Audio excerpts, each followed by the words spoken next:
Greetings. What are the key principles of the US Constitution? First word I want to talk about is principles. Principles is not just a description. It's not just saying what is the US Constitution, because we did that in a previous video. We talked about it being codified, about it having articles, about it being entrenched. But a principle is a value that the founding fathers, or the people that wrote the Constitution, that they held dear, something that they felt that the Constitution should fulfill in some way. And these are the key principles that we're going to be discussing today. Now, when you have finished watching this video, you need to take your learning further by enhancing it, either by looking at some of the revision guides, or if you're looking for an A-star, A or a B grade, by going into the further, more challenging reading to develop your understanding with the pages here you can see on the right. So what I'm going to do is I'm going to go through what the key principles are, and then I'm going to take each one and break down what it is with some examples. Nearly all of these ideas you will come back to when we look at, say, the presidency or the legislature or the judiciary. So this is kind of more like an introduction to a lot of these principles in this video. So here are the key principles that we're going to be discussing. Federalism, separation of powers, checks and balances, bipartisanship, and limited government. Now have a little think. How many of these can you define already? If you've done US politics, if you've done UK politics, I suggest you pause the video here and test yourself. How many of them could you have a good stab at defining? I bet you probably got most of them. The new ones might be bipartisanship and maybe federalism if you're not sure. But limited government you should have come across when you did liberalism, which is the idea that the government should have limits to what it should do. Bipartisanship is the idea that parties should work together. So bi meaning two, partisan meaning parties, so two parties working together. Checks and balances is the idea that different groups can check up on each other and that they can have powers over each other. Separation of powers is very similar. Linked is the idea that you get a separate legislature to the executive, to the judiciary. And lastly, federalism is the idea that the national federal government is separate from all the state governments below it. Let's expand on these ideas. Separation of powers.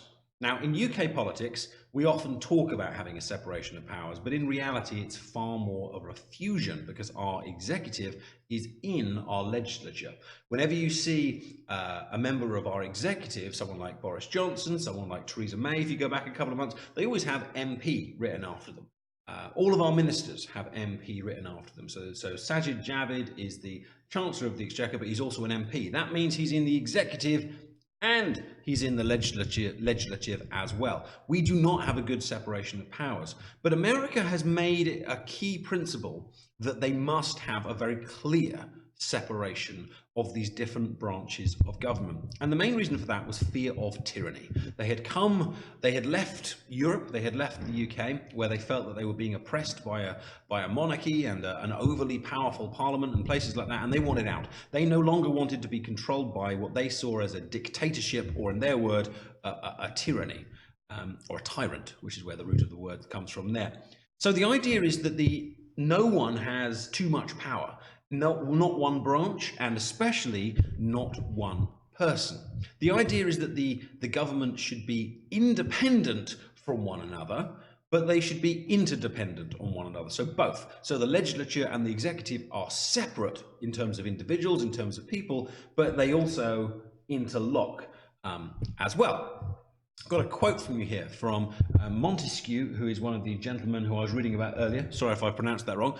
A French gentleman who was arguing for the separation of powers during the kind of 16 and 1700s. He argued, when the legislative and executive powers are united in the same person, there can be no liberty. Because then in that state, you have someone that can propose the laws and then ratify those laws in the legislature. So that's effectively a dictatorship, really. Someone kind of going, well, I want to do this, and I can. Whereas the idea between an executive and a legislature is the executive says, we want to do this, but it's the legislative that says whether they can, effectively. No job sharing. If you're a member of the Senate and you want to become a member of the executive, you have to leave. Obvious example here would be someone like Barack Obama. He was a senator, as I believe was Joe Biden. When both of them wanted to become president and vice president respectively, they had to resign as senators to become members of the executive. So you can't do both. Hillary Clinton did the same thing. She was a senator in New York, I believe, and then she joined the She became Secretary of State, but couldn't do both. Now, there might be a bit of confusion here between the terms separation of powers. Now, they actually, in reality, are sharing the same power. It's not like the legislature can do X and the executive can do Y. Actually, both the executive and the legislature can do X and Y. They share those powers between them. It's more that they kind of have to share those powers and then check each other and balance those powers out. So maybe the phrase itself is slightly confusing. They have the same jurisdiction, there you go, over the same areas, but they share that power between them. Checks and balances. Now, this nicely extends on from what we've done before. The idea in the separation of powers is that each branch of government, executive, judiciary, and legislature, each one can overrule the other. So if I take the judiciary, for example, you can see that there's a red arrow going up to perhaps try and control or restrict the executive. And there's a red arrow going over to the legislative to see that they would try and restrict and check and balance out the legislative. But every other branch also has arrows going each way. So the idea is that power is balanced, checked between them, to stop anyone becoming too powerful and to stop anyone becoming too weak. The idea is that power is very, very nicely shared to prevent tyranny, that term again. So what we're going to do is we're going to take each branch one at a time, executive, then legislative, then judicial, and I'm going to show you the ways in which they can check or control the other branches. And we're going to start off with the president. You can see them here, but hopefully I can bring them up one at a time. So first of all, the president, if they wish, can recommend legislation. Here is Donald Trump at his State of the Union address. You can see the famous clap is about to take place kind of behind him. He can go to the legislature and he can say, hey, this is what I want you to do. This is the legislation I think you should be putting forward. He can't really control them or demand that he does this, but he can certainly influence them that way. This is a weak power in terms of its legal enforcement, but it's quite a powerful one in terms of its symbolic nature. It's very similar to our kind of Queen's speech. It's a statement of intent. But here's one that does have real teeth, the presidential veto. If Congress says, we want to do this, the president can basically say, no, you can't. It's a veto is a block. It's a definite block. And the president can actually veto any law that Congress makes. Now, they can veto him back, and we'll come back to that in a little bit, but the president does have the power to simply block Congress if he wishes. The president also has the power to nominate judges. You can see here Trump and Brett Kavanaugh, who we'll talk about a little bit later. But the president has the power to nominate judges to the Supreme Court, but also other courts as well. It's just that the Supreme Court one is far more famous. Now, of course, that helps him control the judiciary because effectively he's choosing who goes on it. And he also has the power of pardon. This is a gentleman named Chelsea Manning. At the time was called, I can't remember his first name now, but he was a man, and then he changed gender to become Chelsea Manning. And he gave away some US secrets, or released them publicly. And then Barack Obama pardoned him, meaning he forgave him the crimes, which meant the judiciary can no longer prosecute him or pursue him. So if we put these in two categories, this is the way that the president tries to have checks upon the legislature, and these are how the president tries to have checks upon the judiciary. Next one, big slide here. Now, the Congress has by far the most amount of checks over the other ones. Now, there's several reasons for this. A, the legislature is kind of supposed to be, out of the three, probably the most senior. It's also the one that has the most members, and it's also the one that is the most regularly elected, the most democratic, you could argue, really, because every 2 years you're either getting a whole new house or you're getting a third of the new house. So this has the most amount of powers to try and restrict and restrain the other branches. First of all, they can amend, block, and reject anything that the president throws their way. Amending meaning change it, block meaning stop it, and reject meaning we just ain't going to vote on it either way. They can also override the veto. So let's say that the legislature says we want to do X, the president says no, you ain't doing X, then Congress can then come back, and with a supermajority, they can then force it through. So here we've got an example of where Obama wanted to stop people suing the Saudi Arabian government over the events of 9/11, the terrorist attack. The legislature put that into place. Obama said, no, you're not doing it. And then Congress came back again and said, yes, we are. Google that story if you want to know more about it. But they overrode Obama's veto to allow victims of 9/11 to sue the Saudi Arabian government in that respect. They also have the power of the purse. This basically means money. They might not always be able to stop the president doing something, but they can restrict his ability to have the funds to do so. So they restricted George Bush Jr.'s money in the Iraq War, which meant he could go to Iraq, but he had little money, so there wasn't that much he could do or afford to pay the soldiers to kind of go there. The power of the purse.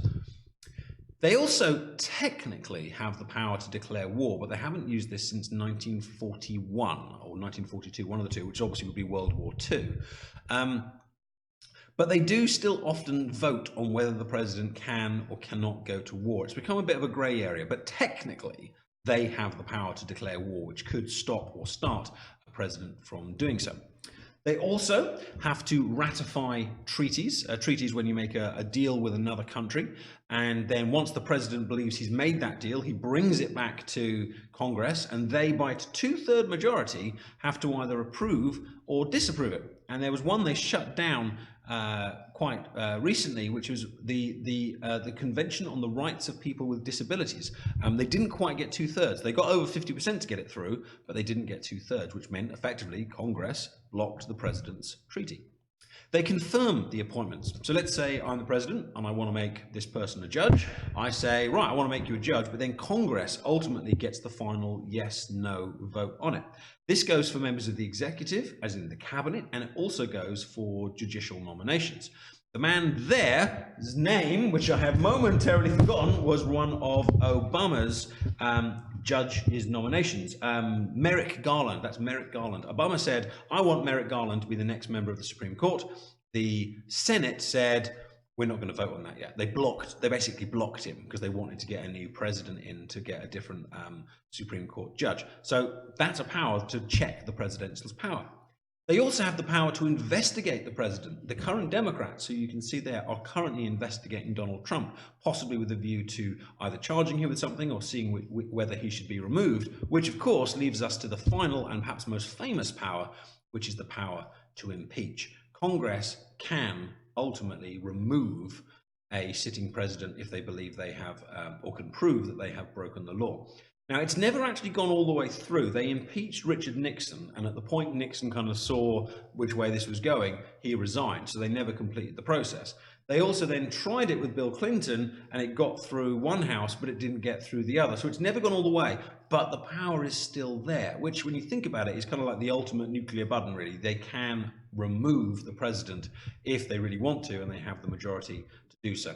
So this is the way that Congress controls the president. Go back to that main principle, the fear of tyranny. Look how much Congress can do to try and restrict the president. And one of the things you will learn as you go through these modules is to what extent the president is powerful and to what extent the president is restricted. But here are the ways in which a president can be restricted by his Congress or by the Congress.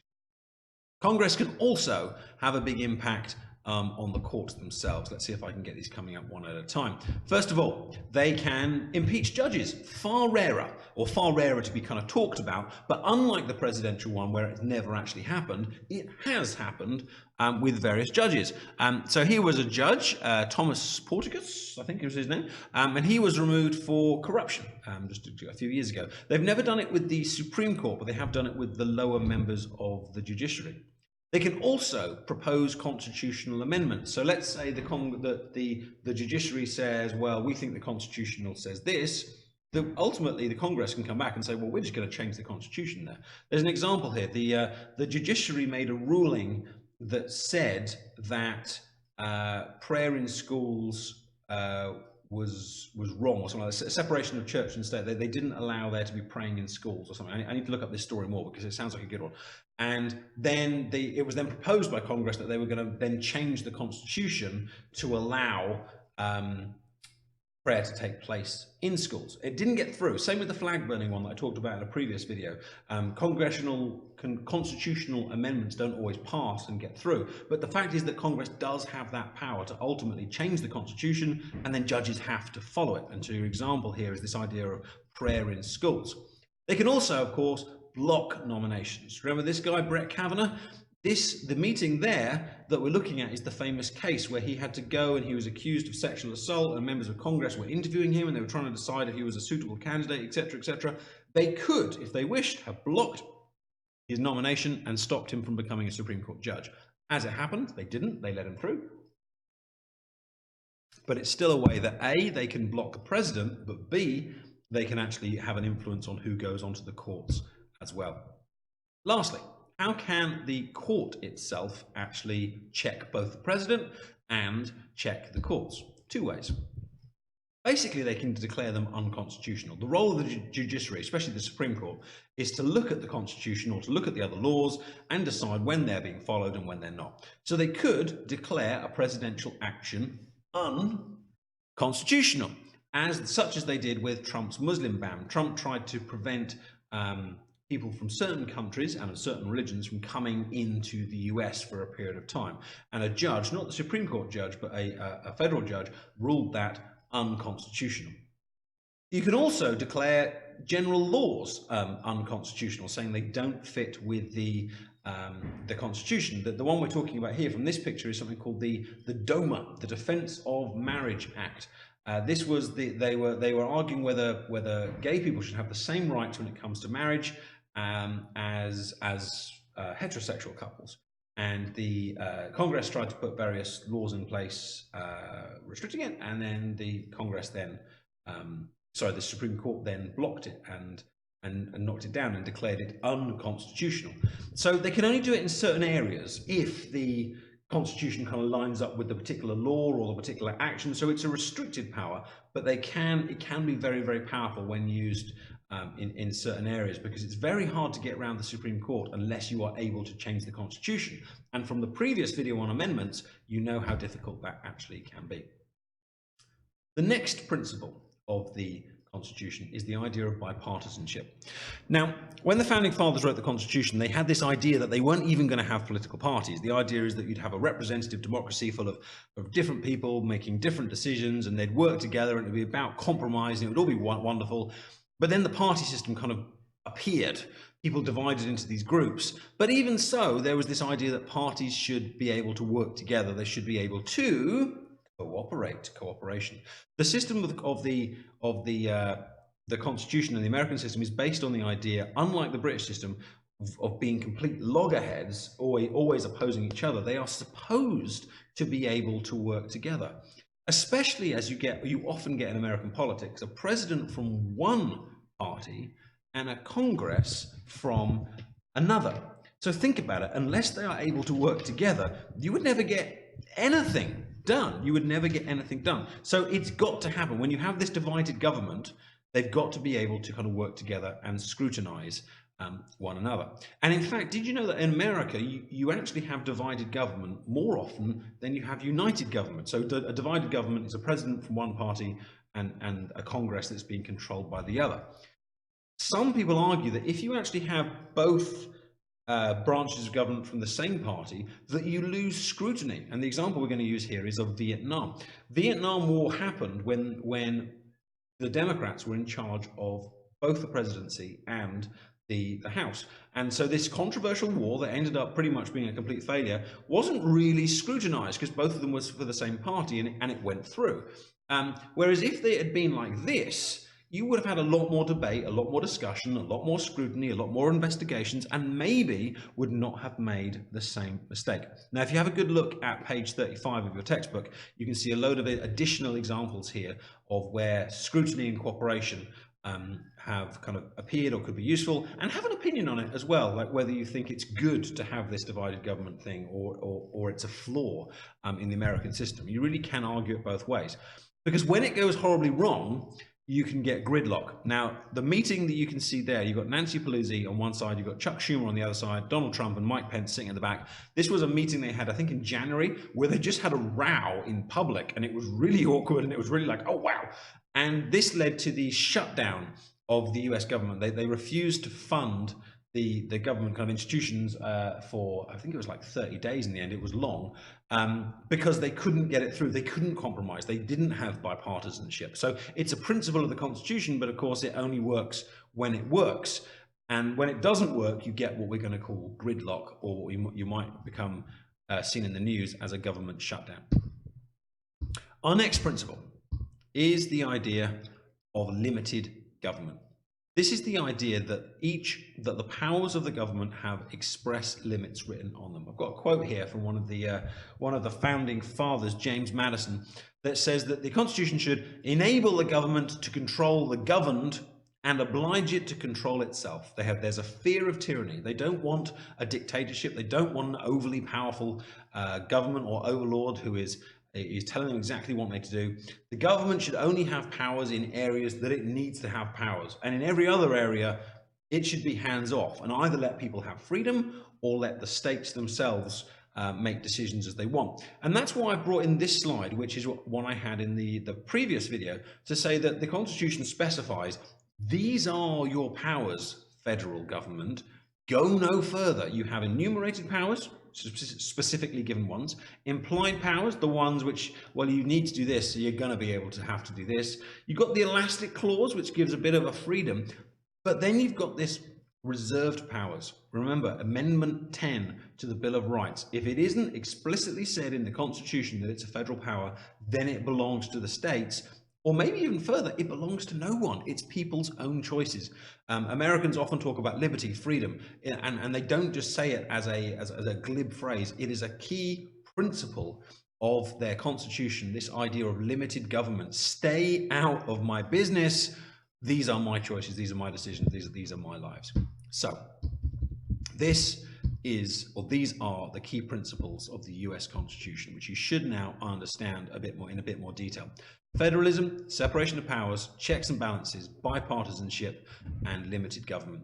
The only one we haven't really talked about in huge amounts of detail is federalism, and that's because the next video will be dedicated to how federalism has changed over time. But you should have a good idea now on how the others work. Thank you for watching. Hope you found it useful. Please give the video a like if you liked it, and if I made any mistakes or you've got any other examples that I could use, then please stick them in the comment section for other people to see. All the best.